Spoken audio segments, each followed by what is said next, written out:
From a global pandemic to the deaths of George Floyd and Breonna Taylor, 2020 has tested our nation in ways we haven't seen for decades. But regardless of the challenges presented to us, every 4 years, Americans come together to vote, to share stories of what makes our nation strong and the lessons we have learned that can strengthen it for further generations.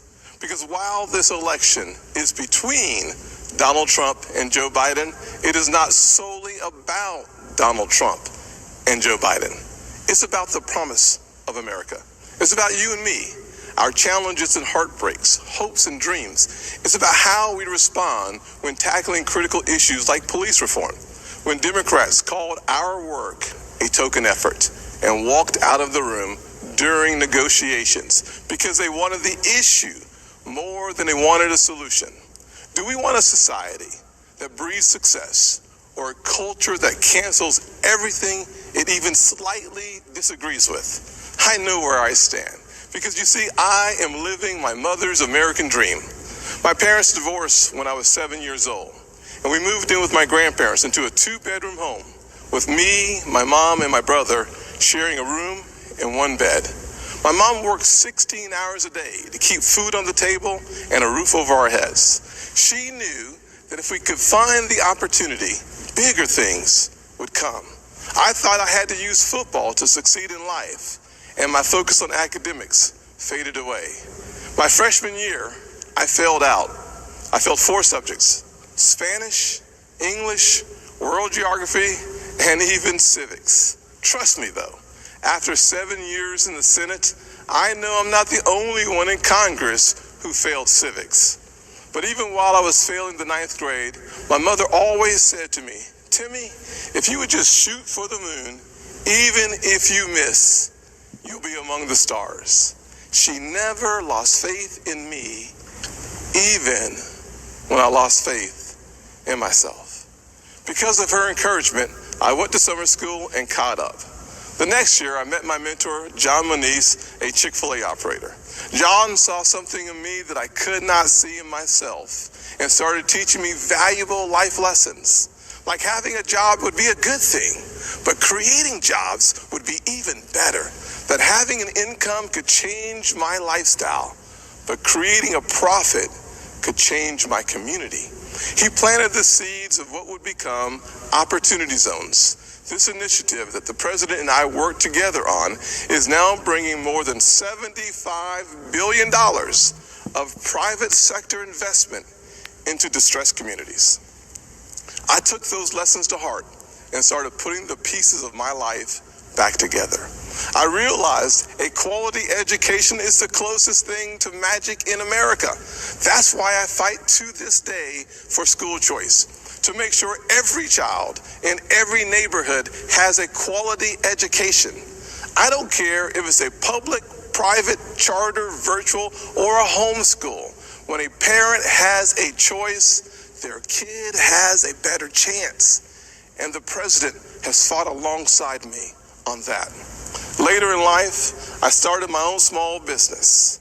That's why I know it is critical for us to have a tax code that encourages growth. We actually saw revenues to the Treasury increase after we lowered taxes in 2017. Rest assured, the Democrats do not want you to know that. After starting my small business and spending some time in local government, I decided to run for Congress in 2010. The district is based in Charleston, South Carolina, where the Civil War started, against a son of our legendary Senator, Strom Thurmond.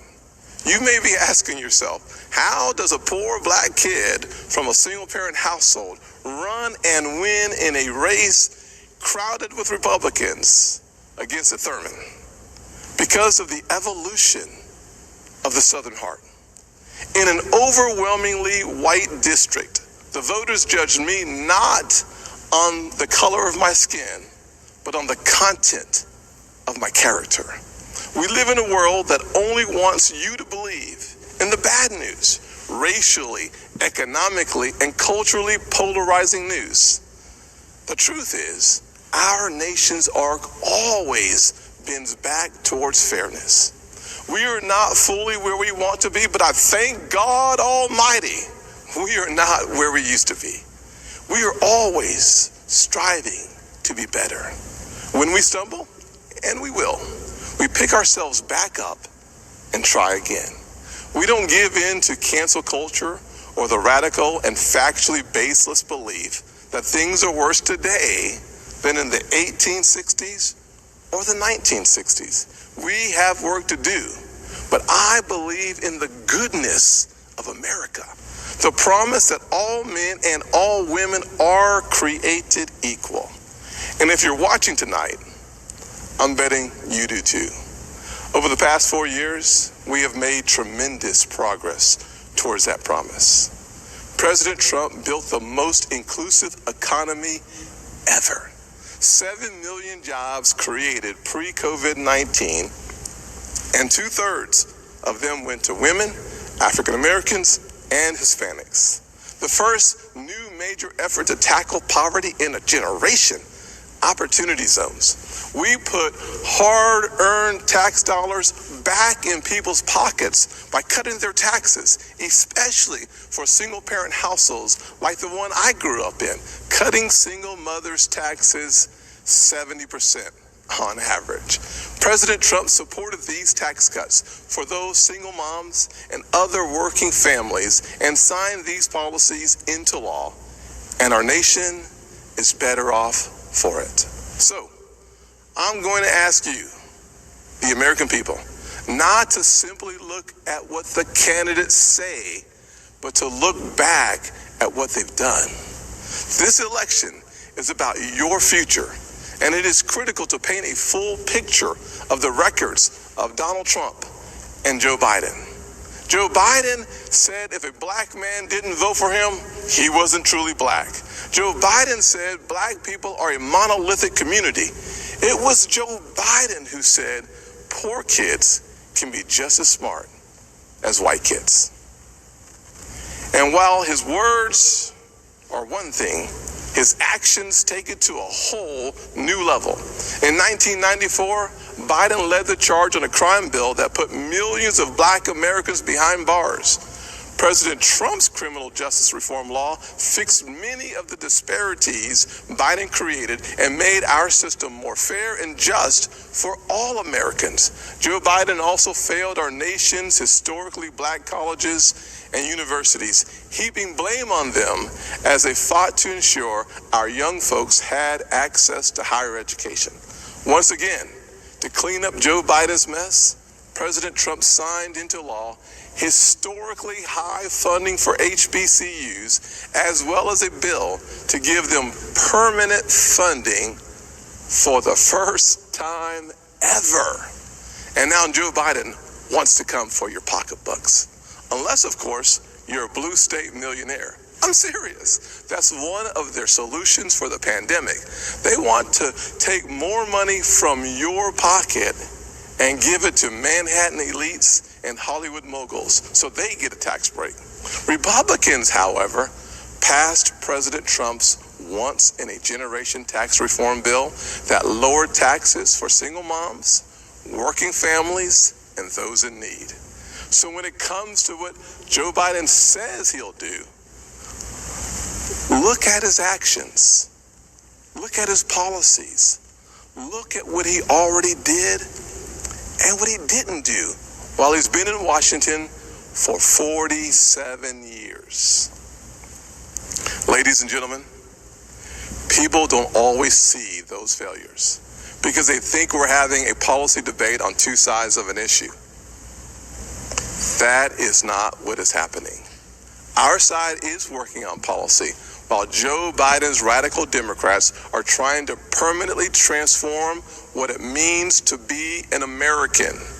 Make no mistake, Joe Biden and Kamala Harris want a cultural revolution, a fundamentally different America. If we let them, they will turn our country into a socialist utopia. And history has taught us that path only leads to pain and misery, especially for hard-working people hoping to rise. Instead, we must focus on the promise of the American journey. I know that journey well. My grandfather's 99th birthday would have been tomorrow. Growing up, he had to cross the street if a white person was coming. He suffered the indignity of being forced out of school as a third grader to pick cotton, and he never learned to read or write. Yet, he lived long enough to see his grandson become the first African American to be elected to both the United States House and the United States Senate in the history of this country. Our family went from cotton to Congress in one lifetime.